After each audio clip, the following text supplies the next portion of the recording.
Africa channel, good morning. We're here having a conversation with the Executive Mayor of Johannesburg. Congratulations and welcome. Thank you, Prof. Yes. Congratulations on being the first African city to host the G20. Yes. What is the significance of Johannesburg hosting this historical G20 summit? Well, I think, Prof, significance one is that the city has demonstrated throughout to the entire world that we do have capacity to can host events of this magnitude from an infrastructure point of view, our road networks, from a hotel point of view. We do have sufficient hotels and hotel beds. From generally the environment and the atmosphere in Johannesburg, we have outrightly demonstrated that we can.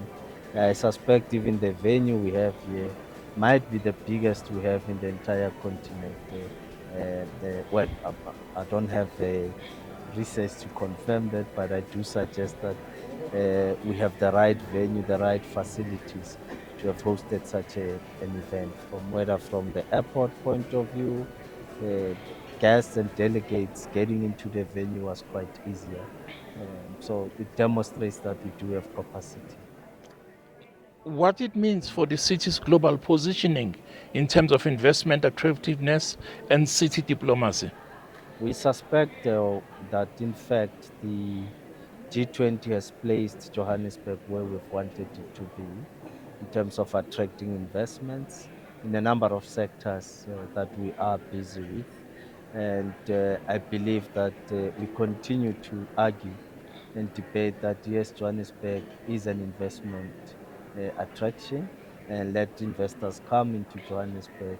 And Johannesburg in itself, it's also a gateway to the African markets, which I suspect that countries, businesses, and global business can take advantage of the fact that we are better placed also as a gateway into the African markets.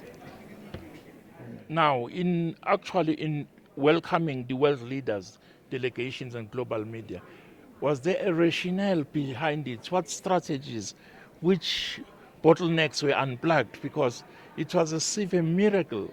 Johannesburg, within a month, it became another city. In the last few weeks, it became a clean city, a workable city, and also let us be proud of South Africans who followed the rules and the law, because some roads were closed, some businesses had to stop. But the pride of our people that they were able to follow those rules and regulations. What was the 10 key to this success? Well, success to us was communicating with communities, being out there, enforcing bylaws, cleaning the city, mobilizing different sectors, businesses. I mean, the last week or so, we had a program with CEOs of companies in Johannesburg focusing on the cleaning of the city.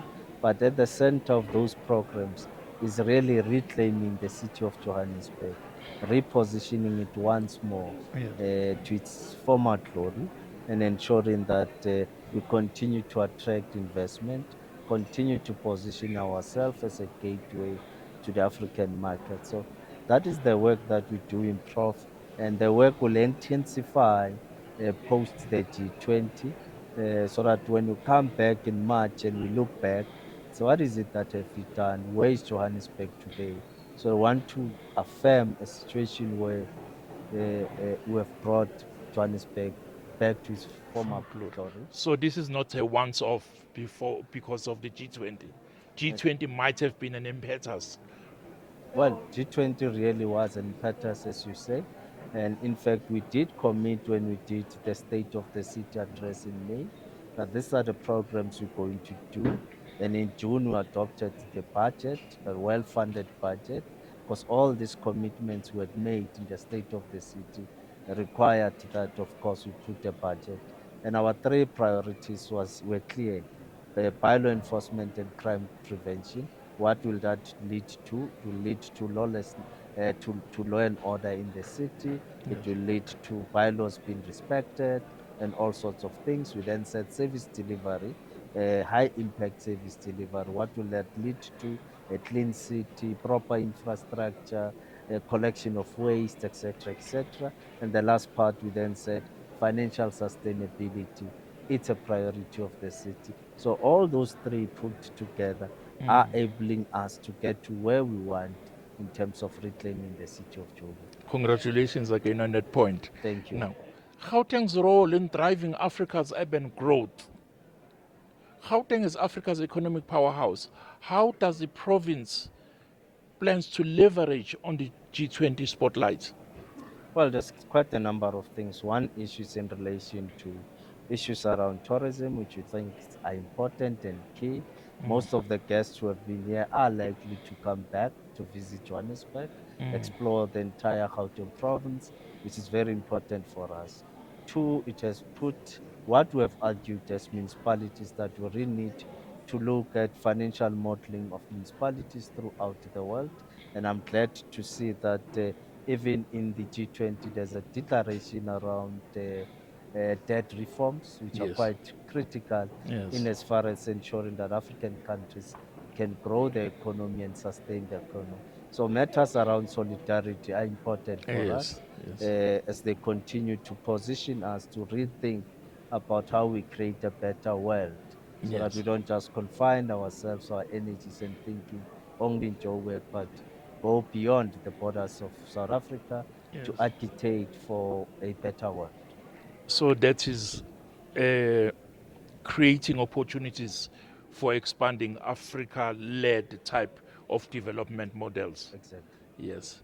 Now, coming to infrastructure, although the executive mayor has already clarified some points, current infrastructure priorities for Johannesburg are roads, transport, water, and digital connectivity.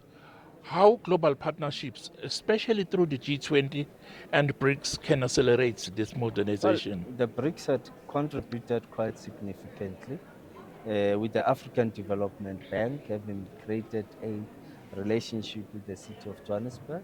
And Yes. out of that creation, for the first time, by the way, Prof, Yes. that African Development Bank is opening its doors to local municipalities. That the first municipality, if I'm not wrong, in the entire Yes. continent to be granted a loan of around 2.5 billion, which is a significant indication that even African development banks or subnational banks do show interest in as far as the city is concerned and the ability of the city to repay its borrowings as a Yes. result of our financial systems and control. So Yes. from a BRICS point of view, that was one of the excitement that Joburg would have had. Yes. And we believe there's a lot that we can still do through the BRICS and the African Development Bank in particular.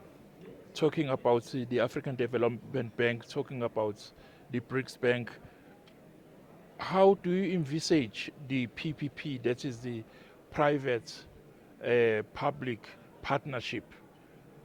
How do you envisage that? Because it seems as if on the private financial institutes you are managing very well. But what about the public? What will be the input of the public and the input of the government with the private in trying to bring Johannesburg back to its glory, Well, former glory? participation by the public or citizens in Johannesburg is high on the agenda. Yes. You'd know that for any key decisions that we have to make, we Yes. must go through a public participation Exactly. process. In terms of the budget of the city itself, we go through a process called the Integrated Development Plan, which actually informs finally where our budget is and how the budget is going to look, Yes. spending of the budget. So in terms of the public participation, it's quite high, and Yes. we are even required by the constitution in any case to ensure that whatever we do. And at the level of the private sector, there's been a lot of partnerships that Joburg has created with the private sector in terms of service delivery, infrastructure development. And one key is the partnerships we have with Josie My Josie, an organization Yes. of private sector people that is working. There's a new one that is coming now, Joburg Inclusive, something of that sort, would also be signing with them. So there's a lot of private sector initiatives that we are doing. We do have other key triple P projects. Yes. You'd know that they take a bit longer. Yes. One of them is the building of the city, which our metro center, which now we are going to subject it to a triple P to rebuild the entire metro center in other 7 regions. So we call it a space optimization project, Yes. which we think will do it through a triple P.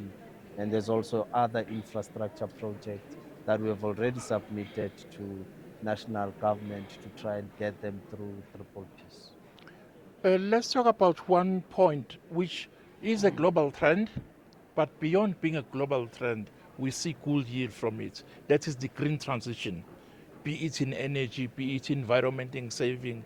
Where is Johannesburg Well, at you'll that be surprised, Prof. We already started to reposition our energy business or electricity business to look at alternatives around that. One of the things they've been doing quite well is building off a solar plant Yeah. to try and get energy from it to supply, in particular, even formal settlements around Johannesburg. Yes. We're almost completing a 4 megawatt. We Yes. did a 1 megawatt for a particular informal settlement in Alexander, Yes. which is doing very It's well. doing well. Over and above, we've also entered the space Mm. of creating um, um, what you call this charging stations Yes. for your EVs. So Yeah. we've got a center in the head office of City Power where Yes. we are now we have installed charging stations. So we're also going into that market to see if ourselves as the city, as an energy business, we can actually expand on the products that we are able to offer the citizens of this country. So we are contributing towards it. We're also looking at generation of power using other alternatives, alternative sources. So we are fully participant, though we do believe that the just transition itself has to remain just, take into account that there's jobs Yes. that needs to be protected. So it has to move at the pace at which the country can afford. Yes. Uh, Most of what you said, Dada Morero, it's in line with the commitments of sustainability that aligns with Johannesburg's development agenda. And it also aligns with building a climate smart African megacity. Now, let's talk about inclusivity and economy participation, which you mentioned just at the end. That whatever changes that we have, they must align with our local conditions, make it a point that they result in jobs, they result in giving development to the whole country.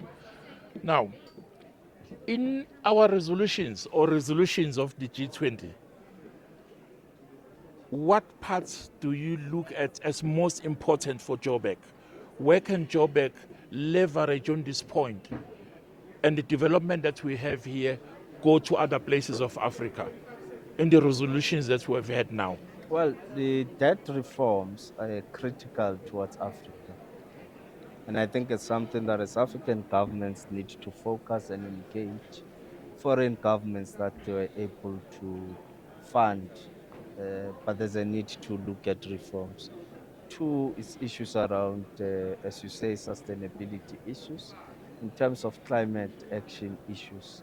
And I think the city itself has certain issues that we've already raised around climate change. And I think we're already contributing. Just last week, planting 3,000 trees throughout Johannesburg to contribute towards mitigating on climate change challenges that might be there. We are making significant contribution on sustainability.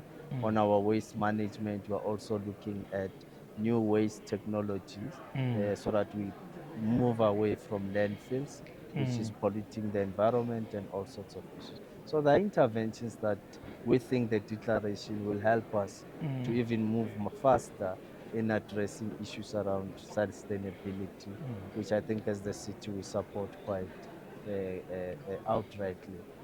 So that's where we are. But the solidarity issue remains key in creating a world order where there's peace and all world people can enjoy being part of this world. So solidarity issues are critical with those that are still in war, those that are still colonized, those that are still living under occupation. So it's an important aspect that needs to be addressed so that at the end we can achieve world peace. Last question, Executive Mayor. What is the vision? Although I can imagine it, but I would like to get it from our Executive Mayor, Dada Morero. Where is Johannesburg in 10 years' time? What is the vision? Well, I guess we had said we want to be a world-class African city, meaning that all components of what creates a world-class city by the next 10 years we should have achieved outrightly. Yeah. I think we're doing well on other aspects and we're continuing to improve, creating a smart city, ensuring that we are a smart city, making more contributions. We have started some of the things that we are doing that confirms that we are on track to become a smart A smart city, city. which will position ourselves on an infrastructure network. We're doing very well with our BRT, with our metro buses. We're doing very well. We just need to find more investment into transport integration, which will finally put us at the level of being world class in terms of our road networks, and lastly, in terms of how we're doing our developments around human settlements, which we said they must integrate human settlement, commercial space, and transport integration into certain nodes, economic nodes, to reflect that indeed we are moving towards being what we call a world-class city. Executive Mayor of Johannesburg, Yes. Dada Morero. Thank you very much. Thank you so much.